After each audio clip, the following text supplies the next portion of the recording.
자, 우리 앞에 강의에 이어서 이제 개발계획이라는 주제를 가지고 한번 기본 개념을 좀 잡아보도록 하겠습니다. 자, 여러분, 우리 개발계획이라고 하는 것은 자, 우리 행정관청인 지정권자가 우리 바로 앞에 강의에서 도시개발구역을 지정하시는 관청이 지정권자예요. 자, 원칙만 언급하면 시도지사님이나 대도시. 자, 그러면 시도지사나 대도시장님이 도시개발구역을 정하고 나서 자, 이런 개발계획이라는 계획을 이제 수립한다. 자, 그런데 자, 우리 앞에 강의에서도 봤듯이 수립 시기, 개발계획 수립 시기. 자, 개발계획은 수립 시기가 자, 구역을 지정하기 전에 먼저 수립하는 게 원칙이에요. 그래서 아까 우리 앞에 강의에서 도시개발구역 위쪽에 개발계획이 들어가시는 거예요, 먼저. 예, 그런데 그거는 원칙입니다, 원칙. 근데 원칙은 시험 문제에도 잘 안 나오고 중요한 건 예외가 중요하죠, 예외. 자, 다음의 지역에서는 구역을 지정한 이후에 나중에 개발계획을 수립할 수 있다는 거예요. 구역 지정 이후에. 좀 특이하죠. 개발계획을 미리 구역 지정 전에 하지 말고 나중에 개발계획을 수립할 수 있는 지역도 있다는 거예요. 근데 이게 시험 문제에서 중요한 부분입니다. 하나의 시험의 주제입니다. 그래서 어떤 데냐면 자연녹지, 생산녹지, 도시지역, 외지역. 뭐 이거 말고도 원래는 더 있는데 이 세 가지만 기본적으로 좀 기초학습할 때는 알아두시면 되겠습니다. 자연녹지, 생산녹지, 도시지역, 외지역. 가만히 보면 우리 앞에 강의에서 우리 자연녹지나 생산녹지는 도시개발구역 면적이 1만 제곱미터 이상, 그다음에 도시적 외지역은 30만 제곱미터 이상 이런 것도 있었잖아요. 예, 그런 거랑 이렇게 결부해서 같이 공부하시면 더 좋겠네요. 자, 지정 규모도 같이 하시면서 자연녹지나 생산녹지나 도시적 외지역 같은 땅에서는 도시개발구역을 지정할 때 구역 지정 이후에 나중에 개발계획을 수립할 수도 있다는 겁니다. 이런 지역에서는 그런 걸 허용하겠다. 이렇게 한번 좀 생각을 해보시기 바랍니다. 개발계획을 나중에 수립할 수 있다. 그리고 이 개발계획의 정체는 제가 아까도 얘기했지만 앞에 강의에서 얘기했지만 개발계획은 사업에 대해서 기본적인 방향을 지시하는 거예요. 방향. 도시개발 사업은 내가 정하는 방향대로 사업을 진행을 해라. 이렇게. 도시개발 사업이라는 게 시가지를 만드는 건데 거기 땅주인이나 아니면 사업 시행자가 자기 마음대로 개발하는 게 아니라 행정관청이 정하는 방향, 행정관청이 정하는 계획에 따라서만 사업을 진행을 해야죠. 잘못하면 안 개발될 수 있으니까 행정관청이 통제하는 계획이 이런 개발계획입니다. 그래서 개발계획은 원래 정확한 표현은 도시개발 사업의 계획이에요. 도시개발 사업의 계획인데 개발자를 따고 계획자를 따서 개발계획이라고 줄여서 부르는 겁니다. 그냥 통상적으로 개발계획 그렇게 하시면 돼요. 도시개발 사업의 계획, 줄여서 개발계획이 됩니다. 그래서 개발계획의 첫 번째 주제는 수립 시기. 개발계획은 구역 지정 전에 하는 게 원칙인데 나중에 개발계획을 수립할 수도 있습니다. 자, 두 번째는 자, 개발계획의 동의. 자, 개발계획 동의는 뭐냐면 환지 방식으로 개발계획 수립할 때는 동의를 좀 받으셔야 됩니다. 자, 이 동의 요건은 원래는 이제 면적 3분의 2 이상 동의, 면적 3분의 2 이상 토지 소유자 동의와 토지 소유자 총수 2분의 1 동의인데 이게 이제 동의 요건이 뭐냐면 조금 우리 이런 건 좀 어렵지만 처음에 공부할 때 전체 사업하는 면적의 3분의 2 이상 토지 소유자 동의와 그 다음에 전체 토지 소유자 총수 2분의 1 이상 동의를 받으셔야 됩니다. 자, 그런데 이런 동의를 지금 외우시는 건 별 의미가 없고 그냥 전체 사업하는 면적의 3분의 2 정도 땅 거기 토지 소유자 동의를 받고 전체 토지 소유자 총수가 만약에 100명 있으면 100명의 절반 그러니까 50명 이상 정도 동의를 같이 이렇게 추가적으로 받아야 된다. 이런 건데 중요한 건 뭐냐면 자, 개발계획을 만드는데 이게 수용 방식이 아니라 환지 방식이에요. 환지 방식일 때만 개발계획을 수립할 때 그 주민들의 동의를 받아서 아까 개발계획은 주민들한테 이렇게 지시하고 또 우리 사업하는 시행자한테 지시하는 계획이에요. 그런데 이런 지시하는 계획도 이 환지 방식은 주민들이 원땅 주인들이 다시 환지를 받아가는 방식이니까 잘못하면 개발계획에 대해서 주민들이 막 불만이 생길 수 있다고요. 그러니까 주민들이 받아갈 땅을 왜 개발계획을 이런 식으로 일방적으로 만들었냐. 그래서 주민들과 좀 소통을 하고 주민들의 대다수 의견을 듣기 위해서 이런 환지 방식일 때는 이런 동의를 받아서 개발계획이 확정되는 것입니다. 그래서 우리 환지 방식으로 개발계획 만들 때는 동의가 필요한데 동의는 전체 사업하는 면적의 3분의 2 이상 크기의 땅 주인, 만약에 전체 사업하는 크기가 만약에 100만 제곱미터면 100만 제곱미터의 한 3분의 2 정도가 되려면 한 67만 정도 그쪽에 토지 소유자 동의를 받고 그리고 또 전체 토지 소유자 수가 100명일 때는 100명의 2분의 1 이상 동의를 같이 받아야 되는데 자, 이런 동의 요건은 아직 모르셔도 돼요. 이런 것들은 나중에 하시는데 다만 자, 이런 개발계획을 만들 때 이런 동의 요건을 무슨 방식일 때 환지 방식일 때 이런 동의가 필요하다. 이런 내용들을 한번 추가적으로 한번 좀 생각을 해보시기 바랍니다. 자, 어려워집니다. 자, 우리 공법 과목은 자꾸 어려워집니다. 이렇게 어려워서 공부하시다가 나중에 우리 여름 되면 공부하다가 굉장히 뭐 병날 것 같다. 심지어는 뭐 공부하다가 암 걸릴 것 같다. 이런 얘기도 하시는 겁니다. 자, 그런데 공부하다가 그런 적은 한 번도 없습니다. 이게. 그래서 그런 적 없으니까 공부하다가 죽은 사람들은 없잖아요. 그래서 우리가 공부하다가 열심히 공부를 하시면 물론 이제 힘들긴 합니다. 힘들긴 하는데 자꾸 이렇게 반복하고 긍정적인 마음으로 좀 쉽게 반복을 좀 이렇게 자주 하시다 보면 익숙해지는 겁니다. 자, 환지 방식 개발 계획은 동의가 필요하다.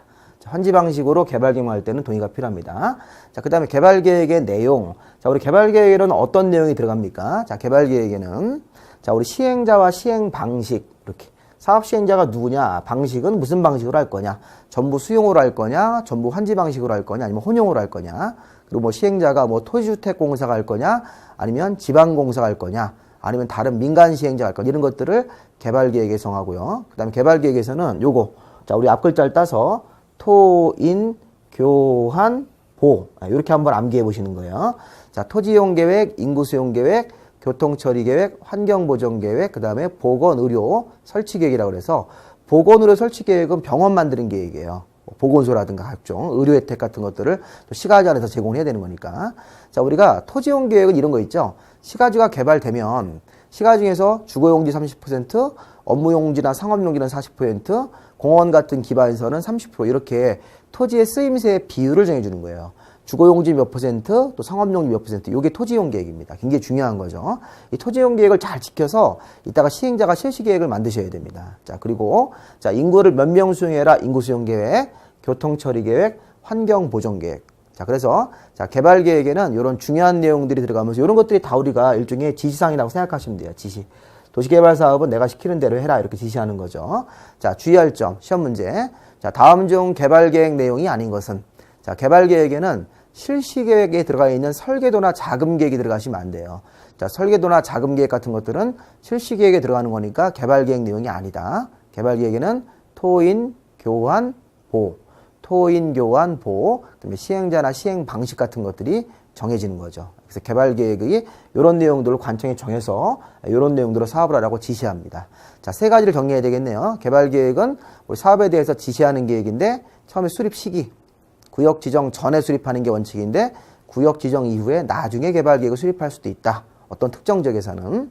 네. 그 지역은 아직 안 해오셔도 됩니다. 자연 녹지, 생산 녹지, 비도시역 같은 경우는 나중에 하셔도 되는데 개발 계획은 수립 시기가 두 가지가 있구나. 자, 두 번째, 개발 계획은 환지 방식일 때 동의가 필요한 거죠. 수용 방식일 때는 동의를 안 받습니다. 그리고 개발 계획에 들어갈 주요 내용, 토인, 교환, 그 다음에 보, 그 다음에 시행자 이런 것들이 개발 계획의 주요 내용입니다. 자, 다음 주제. 자, 다음 주는 우리 시행자로 한번 가보겠습니다. 자, 도시개발 사업은 이제 시행자가 나와야 되겠죠. 자, 도시개발 사업은 12명 시행자, 다음 회자가 12명이 있습니다. 1번부터 12번까지 이렇게. 제가 색깔로 좀 넣었는데 이 파란색까지는 우리가 공공시행자라고 그래요. 자, 공익을 위해서 활동하는 공공시행자 이렇게 얘기하고 나머지 여기 좀 제가 이렇게 이 보라색으로 체크한 이 시행자는 민간 시행자가 되는 겁니다. 자, 도시개발 사업은 이렇게 다양한 시행자 후보를 인정하겠다는 거예요. 그래서 국가나 지자체, 그 다음에 이런 공공기관, 정부 출연, 지방공사 같은 공기업들, 우리 여기 국가나 지자체는 우리가 행정청이죠. 자, 우리 국가는 뭐 국토교통부 장관님 생각하시면 되겠고, 지방자치단체는 아까 우리 시도지사나 시장, 군수, 구청장님 이런 분들이 우리 행정청으로서 1번 시행자가 되고, 그 다음에 우리 토지주택공사 같은 공공기관, 그 다음에 정부 출연기관. 자, 우리 공공기관하고 정부 출연기관은 좀 특이하게 국가가 운영하는 공기업이고, 이 지방공사는 지방자치단체가 운영하는 공기업이에요. 그래서 이것도 우리가 구별을 좀 해놓으셔야 돼요. 그래서 공기업이 2, 3, 4번이 다 공기업인데 2번 공공기관하고 3번의 정부 출연기관은 국가가 운영하는 공기업. 그 다음에 이제 지방공사 같은 경우는 지방자치단체가 소유해서 운영하는 뭐 서울시 SH공사 같은 지방공기업입니다. 자, 그리고 자, 이렇게 공공시행자도 시행자가 될 수가 있고 이런 시행자 중에서 지정권자가 우리 시행자를 정하는 거예요. 그럼 지정권자가 이런 공공으로 정하지 않고 민간으로 시행자를 정할 수도 있습니다. 민간에서는 도시개발기관에 땅을 가진 사람들이 모여서 토지 소유자라는 형태로 사업할 수도 있고 도시개발기관의 토지 소유자들이 보다 효율적 사업을 위해서 도시개발조합이라는 법인, 이 조합이라는 법인이라는 설립해가지고 사업할 수도 있다는 거예요. 이게 제일 중요합니다. 나머지 여기 이제 이런 분들은 별로 중요하지 않은 민간 시행자니까 참고로 한번 이렇게 읽어보시고요. 자, 민간 시행 중에서 5번 도시개발기관의 토지 소유자입니다. 자, 땅을 가진 사람들이 모여서 토지 소유자라는 시행자가 될 수가 있어요. 주의할 점은 토지 소유자 또는 건축물 소유자를 하시면 안 돼요. 건축물 소유자가 들어가면 건물만 가진 사람도 들어올 수 있다는 거예요. 시행자 구성원으로. 안 되고 항상 토지가 있어야 돼요. 토지만 갖고 있든지 토지나 건물을 동시에 양쪽 다 갖고 있든지 이런 사람들만 들어오셔야지. 자, 건축물 소유자는 안 되기 때문에, 건축물만 가진 사람들은 안 되기 때문에 토지 소유자 사람들이, 자, 토지 가진 사람들이 모여서 토지 소유자라는 시행자가 될 수도 있고, 그리고 토지 소유자가 보다 전문적인 사업을 위해서 전부 환지 방식일 때만 이런 조합이라는 법인을 설립할 수도 있습니다. 그래서 법인을 설립하면 조금 더 우리 도시개발 사업을 전문적으로 진행할 수 있는 법인을 세워서 이 조합장한테 이제 사무를 맡기는 거죠. 이런 형식으로 사업할 수 있다는 거예요. 주의할 점은 이 토지 소유자는 전부 환지라는 말이 없는데 이 도시개발조합은 전부를 환지 방식으로 할 때만 사업 시행자가 되는 것입니다. 그래서 전부 환지 방식일 때만 도시개발조합이 사업 시행자가 된다. 그래서 나중에 조합이 뭐 수용 방식으로 할 때 그러면 무조건 틀린 거예요. 도시개발조합이 혼용 방식으로 할 때 그러면 이거 다 무조건 틀린 지문으로 보시 되겠습니다. 자, 그래서 민간 시행자는 토지 소유자 5번, 6번의 조합. 나머지 7번부터는 수도권 외의적으로 이전하는 법인인데 우리 공법에서 수도권이라는 게 서울, 인천, 경기도 지역입니다.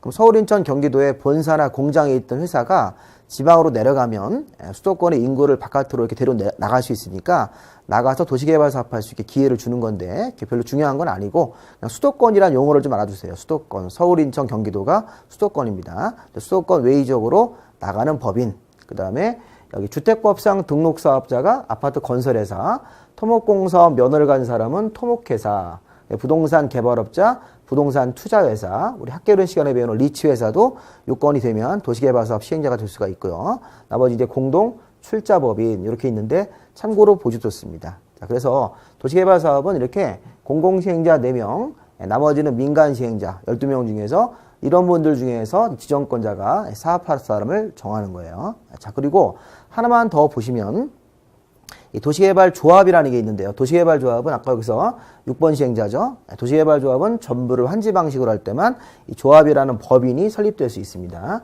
그러면 시험 문제에서는 이 조합이 설립 절차가 시험 문제에서 많이 나왔습니다.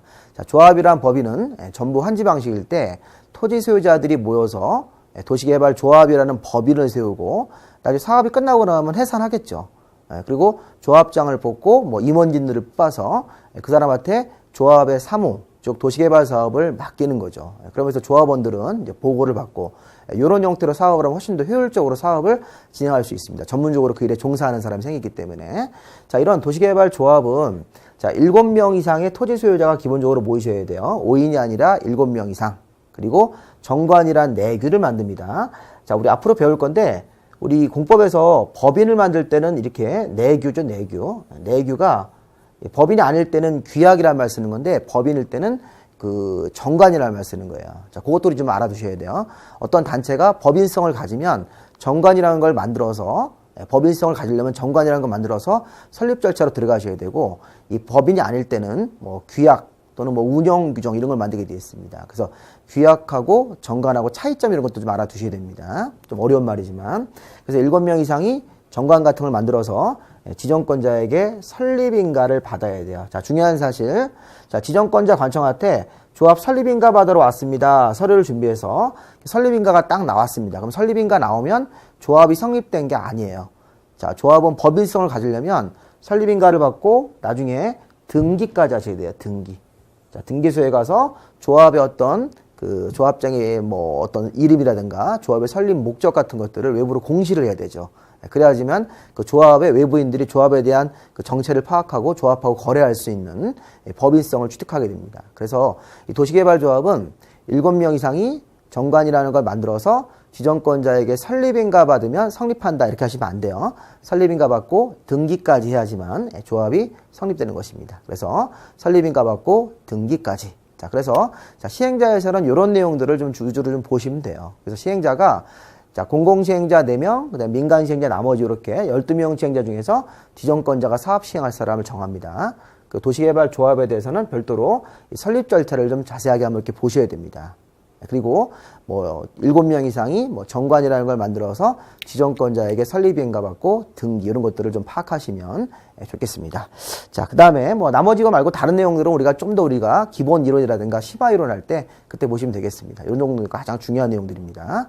자, 그리고 하나만 더 보시면 그 다음 절차가 이제 실시계획까지 좀 보죠. 실시계획은 자, 앞에 단계까지가 우리가 시행자까지가 준비 단계고 자, 실시계획은 자, 설계도 만드는 작업이죠. 자, 우리 시행자가 자, 실시계획을 작성을 해야 되는 거죠. 자, 우리 좀 전에 개발계획 이런 거는 관청인 지정권자가 작성을 해서 방향을 잡았는데 자, 시행자가 만드는 계획이 실시계획입니다. 자, 실시계획은 자, 여기 지시하는 계획, 자, 시행자가 실시계획을 작성을 하고 자, 실시계획은 아까 우리 지시하는 계획인 개발계획에 맞게 잘 만드셔야죠. 만약에 개발계획하고 안 맞으면 실시계획이 이 인가가 안 나옵니다. 지정권자가 인가를 안 내주니까 아까 우리 개발계획에 토, 인, 교환, 보 이런 거 있었죠. 토지이용계획, 인구수용계획, 교통처리계획, 환경보전계획 이런 것들이 잘 반영이 돼야 돼요. 설계도상. 자, 그리고 실시계획에는 설계도나 자금계획 같은 것들이 포함되어 있다. 이런 것들 한번 잘 눈여겨보셔야 됩니다. 자, 설계도가 실시계획에 들어갑니까? 개발계획에 들어갑니까? 실시계획에 들어가셔야 되는 거예요. 자, 이런 거 헷갈리시면 안 되는 겁니다. 설계도는 실시계획에 공사계획이니까 자, 시행자가 만드는 실시계획 이렇게 해서 관련 내용들을 좀 보셨습니다. 자, 그래서 이렇게 진행을 하시면 이제 마지막 단계에서 공사 착수 단계로 들어가시면 되겠죠. 자, 또 여기까지 마무리하시고 자, 잠깐 쉬었다가 자, 뒤에 이제 공사 내용들을 좀 보도록 하겠습니다. 수용 방식과 환지 방식입니다. 자, 여기까지 하겠습니다.